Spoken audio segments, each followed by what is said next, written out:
My niece took my daughter's new tablet and said, "Auntie says I can have whatever I want." My sister nodded. "She's right. Your kid has too much anyway." I smiled, took the tablet back, and whispered to my daughter, "Pack your things." That night, I sold the lake house they'd been using for free family weekends when the new owners changed the locks. The moment my niece's hand closed around my daughter's brand new tablet, I knew something fundamental had just broken in my family. "Auntie says I can have whatever I want," Maya announced, clutching the device like it was already hers.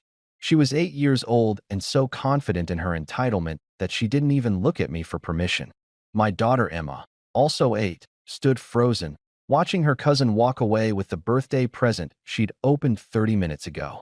I looked at my sister Jessica, waiting for her to correct this, waiting for her to do her job as a parent and teach her daughter about boundaries and other people's property.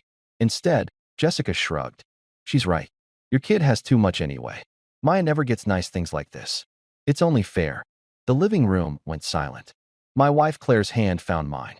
Emma's eyes filled with tears. She was too well trained not to cry. I smiled. The kind of smile I'd perfected in 12 years of police work. The smile that meant I was done negotiating. I walked over to Maya, gently took the tablet back, and handed it to Emma. "Baby, go upstairs and pack your things. We're leaving." Then I turned to Jessica. "And you need to pack too. All of you. You have 30 days to get out of the lake house." Jessica laughed. "What are you talking about? That's the family house. We've been using it for years. It's my house. I own it. And as of right now, you're no longer welcome there. You can't. I can. And I am." That night, I called a real estate agent. 2 weeks later, the lake house sold for $340,000. When the new owners changed the locks and found my sister's family still there refusing to leave, the police were called. I was working that shift. I didn't volunteer to take the call, but I didn't refuse it either. My name is Simon Reeves. I'm 39 years old, and I've been a police officer for 12 years in a small town in upstate New York. Most people see the uniform and think they know who I am. What they don't know is that before I became a cop, I inherited a lake house from my grandparents worth about $340,000. A beautiful 3-bedroom property on Lake George with a private dock and mountain views. For 8 years, I let my sister Jessica and her family use it for free family weekends. They'd invite relatives, throw parties, treat it like their personal vacation home. I never asked for rent or utilities. I just wanted my family to enjoy something our grandparents had loved. I never imagined that generosity would turn my sister into someone who thought she was entitled to my daughter's birthday presents. Let me back up to how we got to Emma's birthday party, because understanding my sister requires understanding how we grew up. Jessica is 3 years older than me. Growing up, she was always the favorite. Not in an obvious, cruel way, just in that subtle way where mom and dad's faces lit up when she walked in the room. Her achievements were celebrated. Mine were expected. Her problems were tragedies. Mine were character-building opportunities. When Jessica got pregnant at 19 with Maya, our parents rallied around her, set her up in an apartment, helped with childcare, paid for her to finish community college. She married Maya's father, Trevor, when Maya was 2. Nice guy, but not exactly ambitious. He worked in retail management, made about $45,000 a year. They struggled financially, but never seemed to think it was their responsibility to fix that. I went a different route. Joined the police academy at 21, married Claire at 24, bought a modest house in town at 26. When Emma was born a year later, Claire and I had already planned everything carefully. Budget, savings, college fund. We lived within our means. My grandparents died when I was 31, both within 6 months of each other. They left the lake house to me specifically, not to both Jessica and me, just to me. My grandfather had always liked that I went into public service. Said it reminded him of his years as a volunteer firefighter. The will was clear and notarized. Jessica wasn't happy, but she didn't contest it. Instead, she asked if her family could use it sometimes for family time. I said yes. Of course I said yes. It was a big house, and we only used it a few weekends a year. Why let it sit empty? That was 8 years ago. What started as sometimes became most weekends. What started as asking permission became informing me they'd be there. Jessica started calling it the family lake house instead of Simon's house we borrow sometimes. She redecorated, changed furniture, painted walls, installed a big screen TV. When I mentioned that I hadn't approved these changes, she said, "Oh, come on, don't be like that. We're making it nicer for everyone." The bills piled up. Utilities, property tax, maintenance, dock repairs. I paid for everything. Jessica never offered to contribute. When I brought it up once, she said, "You make good money as a cop. We're struggling." I thought family helped family. There's that phrase. Family helps family. It's a beautiful sentiment until it becomes a weapon. Claire noticed before I did how much my sister was taking advantage. "She's using you," Claire said after Jessica's fourth weekend in a row at the lake house. "She's treating your property like hers, and you're letting her." "She's family," I said. "The house would just sit empty otherwise." "It's your house," Claire insisted. "You inherited it. You pay for it. You should be able to use it whenever you want without checking if your sister is there first." She was right, but I didn't want to see it. I didn't want to be the guy who pulled the rug out from under his sister. I didn't want family drama, so I let it continue. And every year, Jessica became more entitled, more certain that the lake house was hers by right of use, if not by ownership. Then came Emma's 8th birthday party. Claire and I had saved for months to buy Emma the tablet she wanted. Not the most expensive model. We're not rich, but a nice one. For $100. Educational apps preloaded, parental controls set up, a purple case she'd picked out herself. We threw the party at our house. 20 kids from Emma's class, pizza, cake, backyard games. Jessica's family came, Maya, Trevor, and Jessica. I was actually happy to see them. Despite everything with the lake house, I still loved my sister. I wanted Emma's birthday to be perfect. Maya saw Emma open the tablet, and her face changed. Not happy for her cousin. Just calculating. Wanting. After cake, after the other kids left, Maya walked up to Emma and just took it out of her hands. "Auntie says I can have whatever I want." Emma looked at me, confused. "Daddy." I looked at Jessica.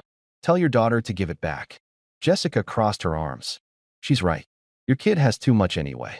Maya never gets nice things like this. You make good money. We struggle. It's only fair. It's Emma's birthday present. And Maya never gets presents like this. You could buy Emma another one. We can't afford this for Maya." "That's not my problem, Jessica. Family helps family, Simon." There it was again. That phrase.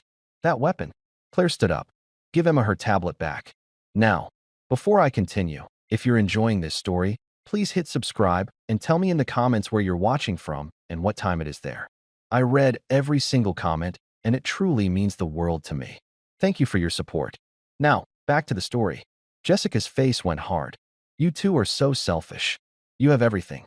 Nice house, good jobs, only one kid so you can spoil her rotten. Maya deserves nice things too. Then buy them for her," I said quietly. "But you're not taking my daughter's birthday present." I walked over to Maya, who was already swiping through Emma's new tablet, and gently took it from her hands. She started crying immediately. Loud, theatrical wailing. Jessica rushed over. "Look what you did. You made her cry." I took back something that wasn't hers. "You're so out of line. Simon, you've always been like this. You have to have everything your way. You can't share." Something in me snapped. Not loud, not explosive, just click, like a lock sliding into place. "Emma," I said calmly, "go upstairs and pack a bag. We're going to Grandma and Grandpa's for the weekend." "But Daddy, my friends." "Now, sweetheart." Emma knew my cop voice. She went upstairs. I turned to Jessica. "You need to leave my house." "Oh, we're leaving. Don't worry. Come on, Maya.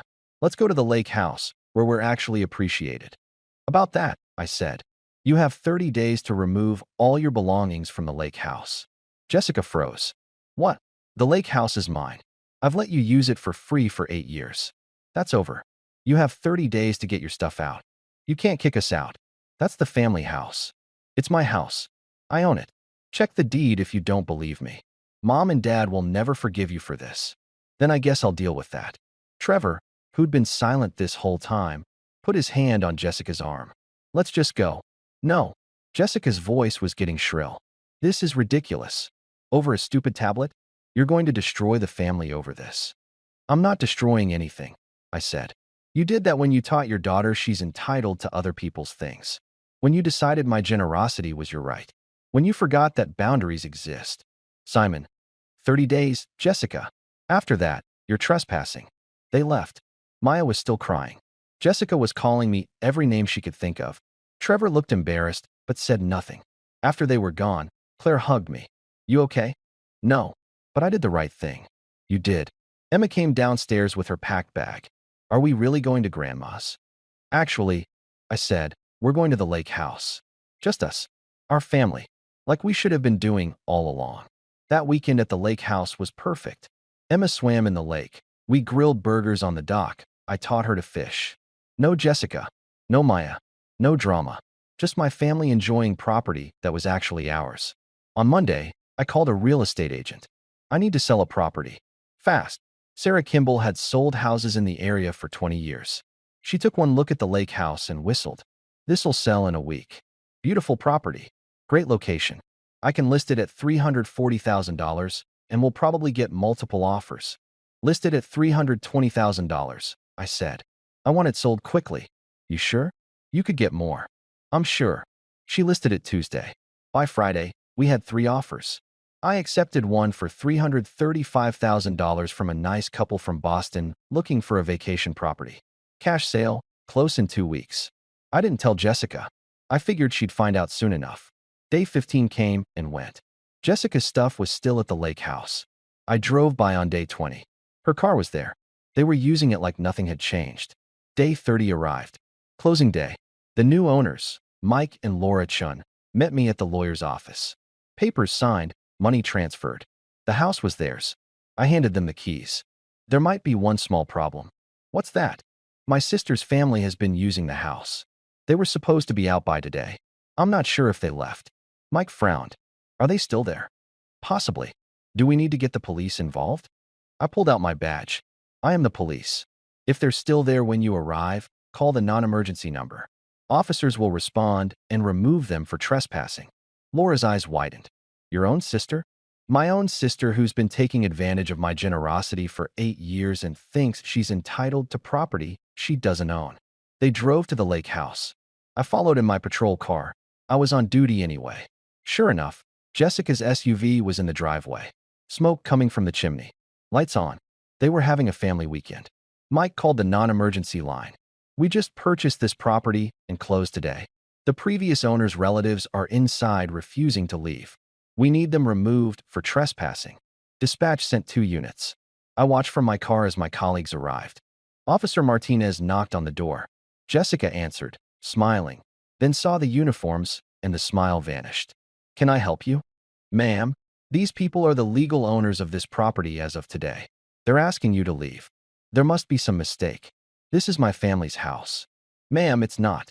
According to property records, this house was owned by Simon Reeves until this morning when he sold it to Mr. and Mrs. Chun. You need to gather your belongings and leave. Simon's my brother. He can't just sell the family house. Ma'am, he can. It's his property. And he did. You're currently trespassing. I got out of my car. Walked over. Martinez saw me and raised an eyebrow. Officer Reeves, this your family? Unfortunately. Jessica's face went from confused to furious. You sold it? You actually sold it. I told you that you had 30 days to remove your belongings. Today is day 30. You chose not to listen. I thought you were bluffing. I don't bluff, Jessica. I gave you clear instructions. You ignored them. Where are we supposed to go? We had plans here this weekend. Not my problem anymore. Officer Martinez, the owners would like the property cleared. Martinez nodded. Ma'am, you have 10 minutes to gather your immediate belongings and leave. Anything you can't carry, you can come back for tomorrow with 24 hours notice to the owners. This is insane. Mom and Dad will hear about this. I'm sure they will. Jessica, Trevor, and Maya packed their immediate stuff. Clothes, toiletries, Maya's toys. Maya was crying again. Trevor looked defeated. Jessica kept shooting me looks that could melt steel. After they left, Mike and Laura walked through the house with Martinez, documenting everything for the record. There's a lot of stuff still here, Laura said. She has 24 hours to arrange pickup, Martinez explained. If she doesn't, it becomes abandoned property and you can dispose of it however you want. Mike looked at me. Officer Reeves, can I ask you something? Sure.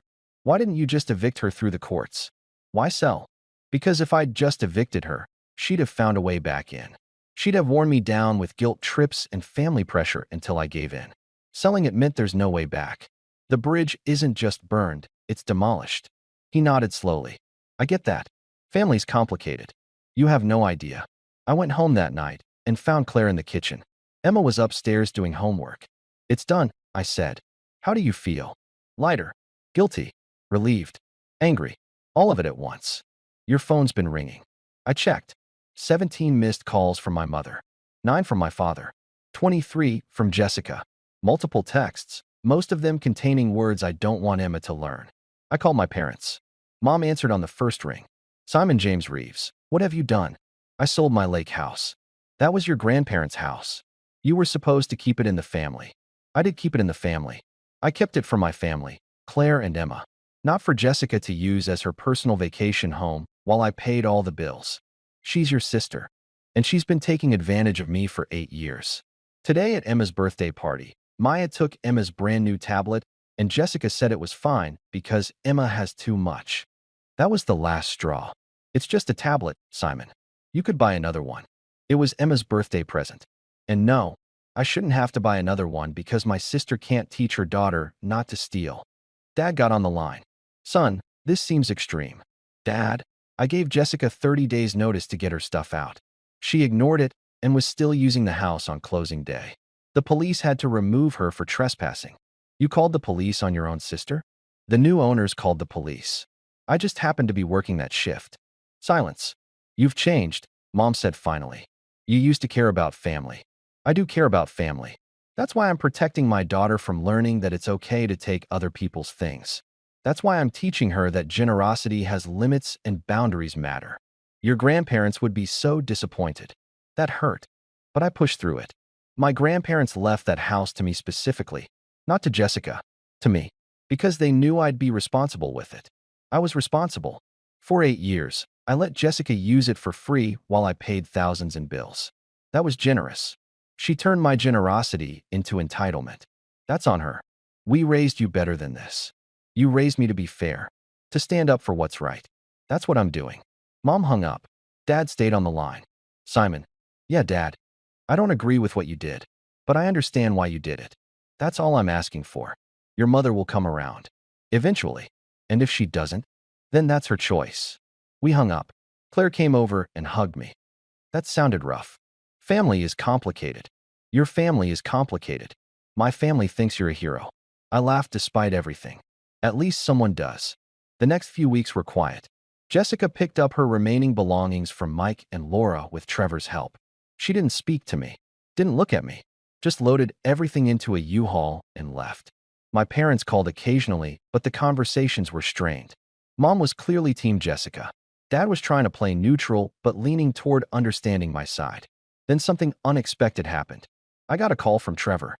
Simon, it's Trevor. Can we meet? Just you and me.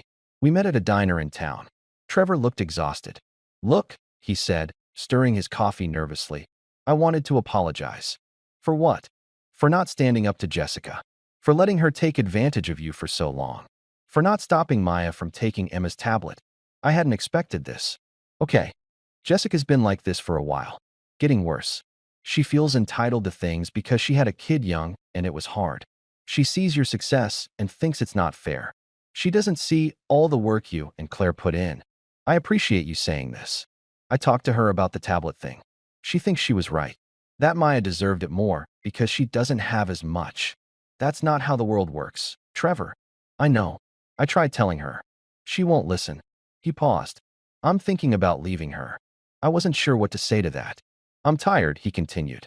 Tired of the entitlement. Tired of the drama. Tired of raising Maya to think the world owes her things. I want better for my daughter than that. What are you going to do? I don't know yet. But I wanted you to know that I get it. Why you sold the house. Why you had to draw a line. You did the right thing. Thanks, Trevor. For what it's worth, Maya's been asking about Emma. She misses her cousin. Emma misses Maya too. But she doesn't miss having her toys taken. He nodded sadly. Yeah. We finished our coffee and went our separate ways. 3 months later, I heard through Dad that Trevor had filed for divorce and was seeking joint custody. Maya was going to therapy to work on entitlement issues. Jessica blamed me for that too. That was a year ago. Now Emma is 9. We've used the money from the lake house sale to set up a college fund that will fully cover her tuition at any state school. We took a real family vacation, Disney World, just the 3 of us. We bought a small camper and explore state parks on weekends. We don't have a lake house anymore, but we have peace. We have boundaries. We have a daughter who's learning that you can't just take things that don't belong to you. Jessica and I don't talk. Mom's still mad, though she's softened a little. Dad and I have lunch once a month, and our relationship has actually improved. Turns out standing up for yourself earns some respect. Trevor has Maya every other week, and he's doing good work undoing 8 years of entitlement conditioning. She's slowly learning. Emma and Maya have supervised video calls sometimes. Baby steps toward maybe being cousins again someday. I'm not sorry I sold the lake house. Not even a little bit. Because here's what I learned. Generosity without boundaries isn't generosity. It's enabling. And family doesn't mean you accept being treated poorly. It means you have higher standards for how people treat each other, not lower ones. My grandparents left me that house to enjoy, to share with people I loved, to create good memories. For 8 years, I did share it. But somewhere along the way, sharing became surrendering. Generosity became obligation. And my sister forgot that just because someone is generous with you doesn't mean they owe you everything forever. The lake house is gone. But my daughter learned something more valuable than any vacation property could ever be, that her father will protect her, that boundaries exist for a reason, that you don't have to accept being taken advantage of, even by family, especially by family. My grandmother used to say, being kind doesn't mean being a doormat. It took me 39 years and 1 stolen tablet to understand what she meant. Thank you so much for watching. More of my most gripping stories are already on your screen. Click one now and don't miss the best part. You will love it. See you in the next one. I've been thinking about Simon's story a lot, and honestly, it keeps me up at night sometimes. What really happened here? On the surface, this looks like it's about a tablet and a lake house. But it's really about the moment someone realizes they've been slowly boiled like a frog. Jessica didn't suddenly become entitled. She got there gradually, 1 free weekend at a time, 1 unpaid utility bill at a time, 1 boundary Simon didn't enforce at a time. By the time Maya grabbed that tablet, Jessica genuinely believed she had the right to redistribute Simon's wealth to her family. That's not evil. That's what happens when generosity has no limits. Simon's response was nuclear, and I think that's what makes this story so divisive. He didn't just take back the tablet. He didn't just kick Jessica out of the lake house. He sold it entirely, demolished the bridge, salted the earth. Was that proportional? I don't know, but I understand why he did it. He knew that anything less than total severance would leave a door open for Jessica to guilt trip her way back in. And he was probably right. The really sad part is the collateral damage. Maya lost her uncle because her mom taught her entitlement. Emma lost her cousin. Simon lost his relationship with his sister and probably permanently damaged things with his mom. Trevor lost his marriage, though based on his conversation with Simon, maybe he needed that push. Grandma's lake house, meant to bring family together, ended up being the thing that tore them apart. But here's what gets me. Simon isn't wrong that it was the right move. Sometimes the most loving thing you can do is let someone experience the consequences of their actions. Jessica needed to learn that taking advantage of people has costs. Maya needed to learn that you can't just take things. And Emma needed to see her father stand up for her. The one thing this story teaches: generosity without boundaries isn't love, it's enabling. And at some point, you have to choose between keeping the peace and keeping your self-respect. Simon chose self-respect. He chose his daughter. He chose boundaries. And yes, it cost him. It cost him family dinners and his mom's approval and probably a bunch of awkward encounters for years to come. But he gained something too: a daughter who knows she's protected, a wife who sees him standing firm, and the ability to sleep at night knowing he's not being taken advantage of anymore. The sophisticated move in family conflict isn't always compromise. Sometimes it's a clean break. Sometimes the kindest thing you can do for everyone involved, including the person taking advantage of you, is to stop enabling them and let reality teach the lesson you couldn't. Here's what I want to know. Was selling the lake house too extreme, or exactly what the situation required? Because I genuinely can't decide. Part of me thinks Simon could have just enforced boundaries without nuking everything. Evict Jessica, keep the house, use it with his family, problem solved.